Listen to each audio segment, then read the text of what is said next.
देखो नवागढ़ में ऐसे ऐसे बाढ़ आ गया है।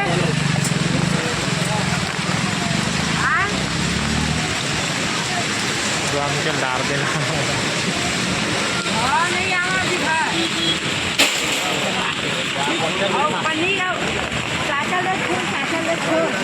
मिनी माता चौक में करा गिरा जा भाजा बिन बे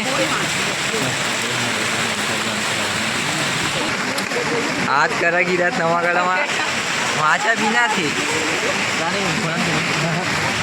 कहा यार भाषा जैसे आते हैं नवागढ़ में पानी गिरा चुचवात तक पूरा कपड़े उपड़ा पीन गए पानियों गिरा सैलून में रहे की जगह नहीं है।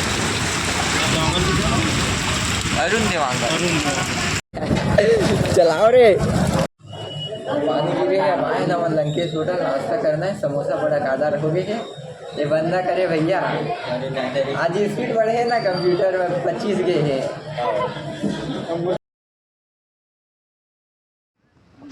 घर आए हुए चोरा का सामान मुँह कान ला बांध है जैसे कि देख सकते हैं गाड़ी भी एकदम तेज में है वीडियो भी अच्छा से बना नहीं कर